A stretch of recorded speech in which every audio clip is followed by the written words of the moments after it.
kahagingan ng kapayapaan na may kagalakan. Dahil aking mga anak, yan ang tunay na pag-ibig ng Diyos. Ang nag-uumapaw ang inyong mga kagalakan at pag-ibig sa isa't isa. Yan ang mga mabubuting bagay na nararapat pakaiingatan ninyo at pangalagaan. Pahalagahan magpakailanman. Dahil kung kayo'y nauubusan na ng pag-ibig, doon na magmumula na wala na kayong pag-asa sa buhay. Yan ang mga iniisip bawat narito sa mundong ibabaw. Na kailanman hindi yan pinangarap ng Diyos. Na mawalan kayo ng mabubuting buhay sa araw-araw ninyong pamumuhay.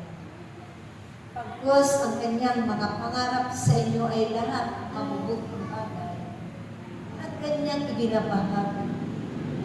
Niluluhog ninyo ang inyong mga suliranin at pagsubok. Na kailanman wala na kayong ibang inaasahan maliban sa Diyos lamang.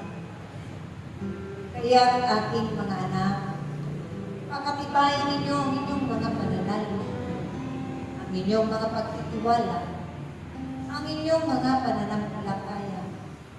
Kahit hindi man ninyo nakikita ang Diyos, subalit ang lahat ng iyan ay inyong nararamdaman sa pamamagitan ng inyong mga kapwa sa mundong ibabaw.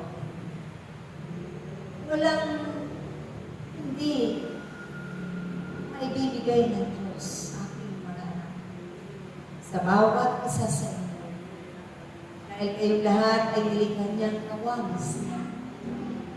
Kaya, sa pamamagitan ng inyong pagtitiwala, walang hindi magagawa ng Diyos at maibibigay niyang tulong sa bawat isa.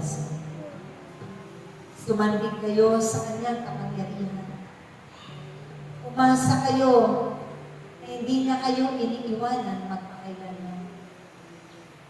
At manalangin lagi kayo sa Diyos na magbibigay biyaya at kasaganaan. Bibigay ng lahat-lahat ang inyong mga pangangailangan sa araw-araw ng inyong mga buhay. Dahil siya Diyos na mayaman sa lahat. Kaya huwag ninyong pag-alinlanganan ang kanyang mga pangako. Pagkos ito'y inyong panghawakan lamang magpakailanman.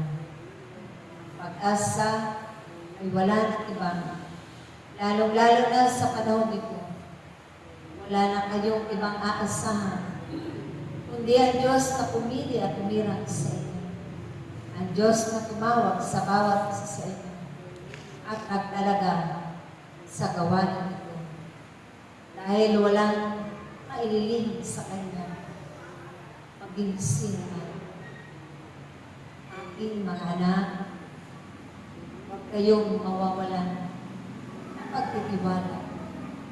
Huwag kayong panghihinaan sa inyong mga ipinapanalangin, sa inyong mga iniluluhog sa Kanya. Pagkos buong puso ninyo, naasahan na hindi kayo mabibigo magpakailanman.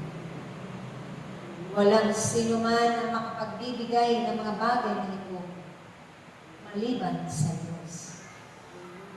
Hindi kayo mapupuno ng pag-ibig ng inyong kapwa maliban sa Diyos. Hindi kayo mabibigyan ng kasiyahan ng inyong kapwa maliban sa Kanyang kapangyarihan at sa inyong pananalig magpakailanman. Pagtiwala nawa ang bawat isa. Sumampalataya nawa ang bawat isa.